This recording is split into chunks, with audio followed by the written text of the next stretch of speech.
ain't see me, you Stevie. Wondering how I reach more evolutions than Evie and make it look easy.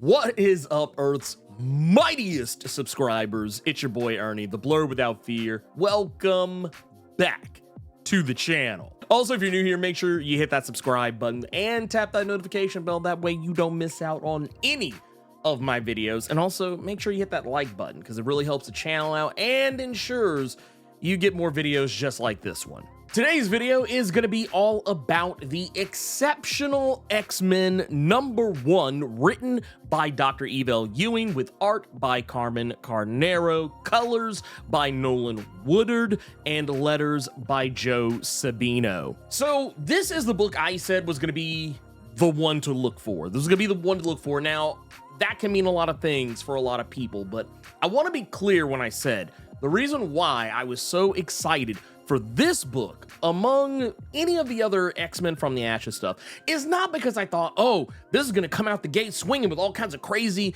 mutant action and conspiracy theories and, all kinds of wild, world-turning events. No, that's not why.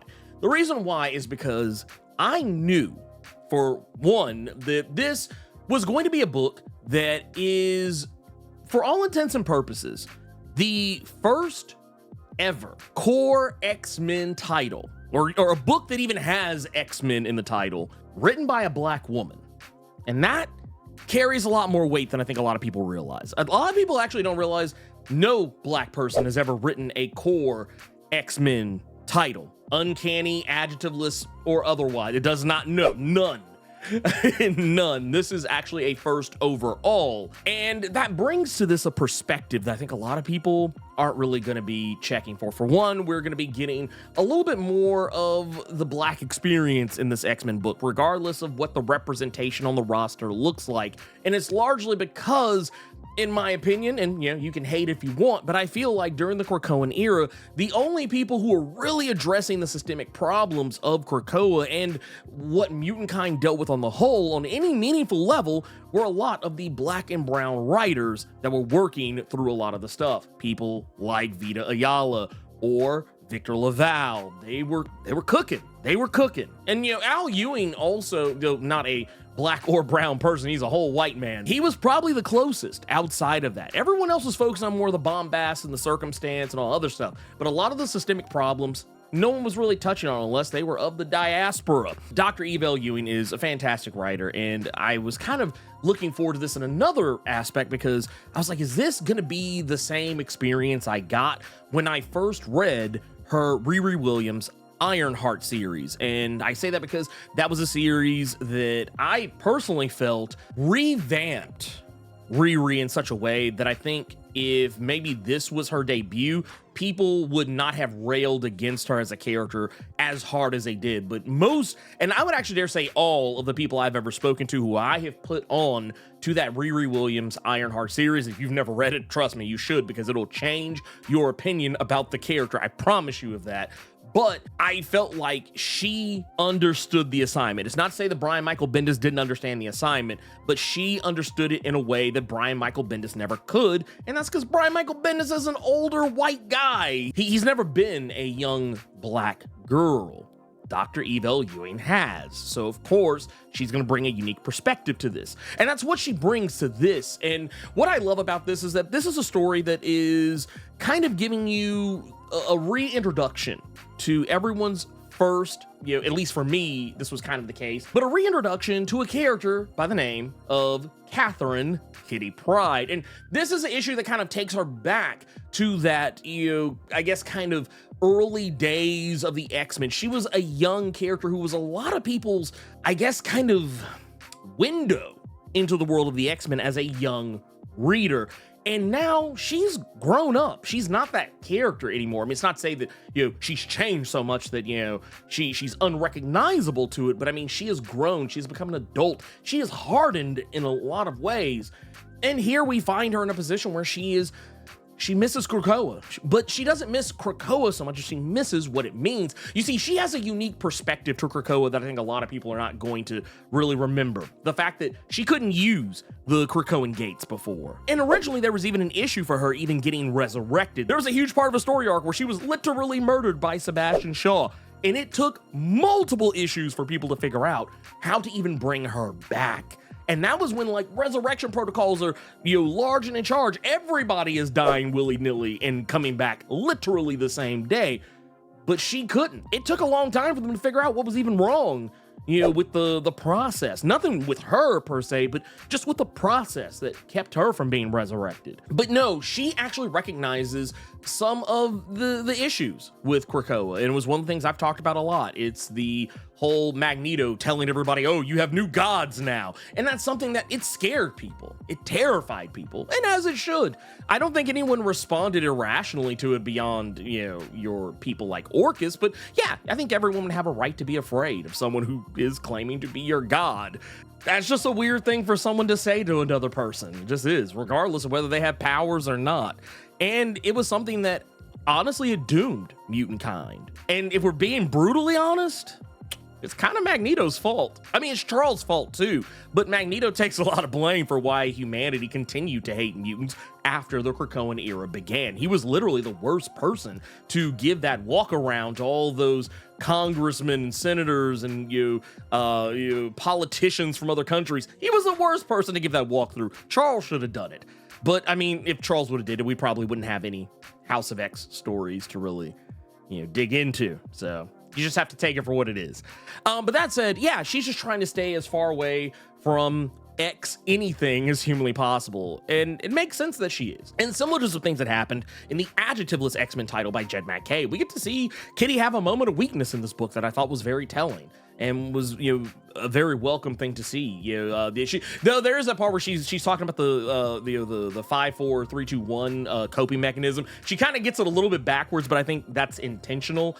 The 5, 4, 3, 2, 1 method. It's a coping mechanism. 5 things that you can see, 4 things that you can like touch, or you basically just work your way back through like a bunch of things as a way to kind of get yourself grounded. But yeah, I think the whole point of that and her misremembering it is because she doesn't have good coping mechanisms a lot of the time. But yeah, she doesn't want to be X-Men. She's throwing herself into being a workaholic, and she's keeping herself locked off from the rest of the world. She doesn't want to throw herself back into it, and she says a lot of really poignant things that I think a lot of people don't think about. This is something that I think Al Ewing actually touched on. Jerry Duggan did too, to a lesser extent in his X-Men series. It was basically the idea that everybody views mutant kind as X-Men, and not every mutant is an X-Men. Some people are just trying to live. They're just trying to survive, and that's what this book is about. It's not about the next big bad, though I'm sure there's going to be a big bad. But this first issue is really just character development, and I think this book is better for it, because it's actually trying to tell you a story of a woman who does not know what to do next. She only knows how to move forward without addressing the thing that she needs to address. And it's also about found family, because in this issue, we're introduced to Trista Marshall. Now, granted, there's a lot of kind of wacky shenanigans that lead into this, and honestly kind of a comedy of errors that builds up to it, but a very real moment happens, and it's something that Kitty is all too familiar with, and that is someone manifesting their mutant powers at a very young age in the middle of a stressful situation. The situation being a not BTS concert. It's not BTS, but they're basically supposed to be like BTS. And Trista is there to see that concert, and she's not being allowed in for one reason or another. And when the bouncer is being incredibly aggro towards her, she activates her mutant power. Now, her mutant power is something that is kind of a weird one. Like, she's a little bit of Colossus, but also a little bit not. Like, and I say that because she can turn her skin into a bronze-like substance. I don't think it actually is bronze. I think in some of the solicits and some of the supplemental stuff, it's been revealed that it's not 100% certain what metal it is, but she is called bronze because that's the color of the metal. But basically, we don't get to see how durable this makes her, because the instance where she's about to be shot by the bouncer, the bullet goes right through her because Kitty Pryde intervenes. So we don't get to see really much of that, but what we do know is that it's not just turning her skin to a type of metal, it's the fact that she can use that very same metal. Like, she can make it malleable to the point that she can create these tendrils that can work almost like whips, but also as restraints. And she doesn't really know how to control it. And what makes it so, I guess, endearing is just the fact that she doesn't really fully understand and accept what she is. It's not the first time that she's recognized herself as a mutant. It's made very clear after her transformation that she is a mutant. She knows she's a mutant, and she's been a mutant for a while. This isn't necessarily the first time her powers have ever activated. Her family, at the very least her grandmother, seems to be keenly aware that she is a mutant, and even recognizes that she has a different struggle than anyone else. But the thing about Trista is she doesn't want to be a mutant.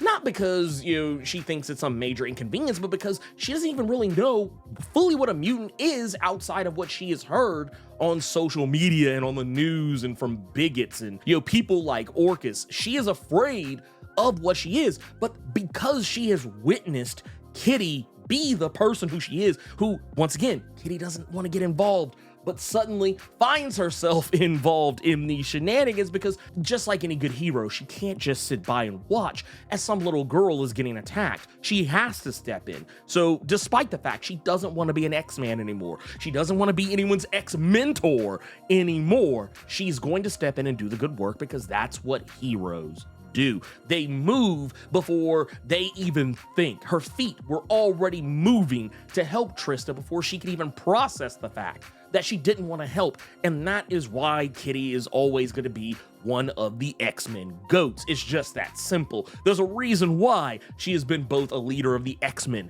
the Guardians of the Galaxy, been one of the most pivotal members in X history of anything, despite the fact that she started out as a girl no different than Trista when she first joined the X-Men. And she has survived the experience multiple times as a result of that. It's really cool. And it's awesome because we see Kate, she has accepted the fact, even though she doesn't want to be this person anymore. She hates the person that Krakoa turned her into towards the end, becoming a whole murderous ninja, whatever. And she was actually incredibly cold, to the point, incredibly cold to Miss Marvel, who was basically the new Kitty Pryde during the Fall of X era, but she wasn't ready to be the person that she is now for Trista. And for Trista, she sees a hero, someone that she looks up to, someone that she has never known a day in her life before this very moment. And now she wants to be her. She wants to learn to be just like her. It's one of those things where they're helping each other. It's not a one-way street. It's not some white savior thing where it's like, oh, hey, I'm looking up to, there's a black character looking up to this white woman because she has no other heroes. No, they're kind of saving each other in all this, because Trista is softening Kitty to the point where, she's been going by Kate for a long time because she felt she had grown past her pet name of Kitty. But when she meets Trista, she's like, no, you can call me Kitty. And it's one of those things, like, very few people, even during the Krakoan era, it's not to say that no one called her Kitty during the Krakoan era, but it was more often than not only people who were incredibly close to her who called her that. And this is a showing that she's changing, she's softening, she's becoming more like her old self. Not like, the oldest version of herself, but just one that's probably a lot more recognizable to fans who have been following this character for a long time. And I love to see it. I love to see it. And, we don't get to see any of the other exceptional X-Men. We don't see Melee or Axo, though we do get to see Emma Frost. We don't have a QR code thing this time around for our first issue. Actually, they just do a LOL JK. They say, oh, it's the ending, but it's not really the end, because we get to see Emma Frost, and, she's doing her thing like she usually does. She's writing down a list of all the people who she would want to work with on her new X-Men project. And there's a bunch of names that come up, some probably more important than others. I think the two most important being Banshee and Storm. Banshee because they, both Emma Frost and Banshee, they both ran the Generation X, the original Generation X lineup. They were co-mentors of that team, but they've done that song and dance before, so she doesn't want to go back to it, which it makes sense. And then also you have to think about the fact that with Storm, the reason why she says it's messy, it's not so much to say that her and Storm don't get along, but they have a lot of messy history. A lot, and I will actually say, you know what, this is an older video, but I'll actually say go check out this video up here. If you want to know a little bit more about that.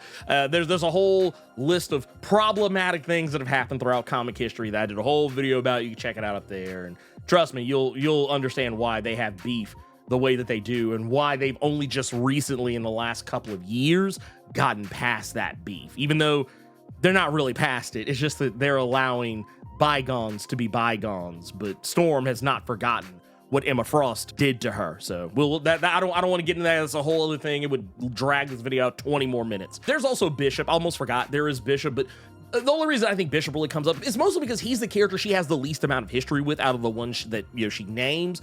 Bishop is the one who, you know, was a part of the Hellfire Trading Company during the Krakoan era, but they had very limited interactions. But she recognizes Bishop's value. But once again, Bishop's not going to be a part of From the Ashes. That's been made very clear by Tom Brevoort. No time travelers are. No X-Men, no Cable, no Bishop. So off the table.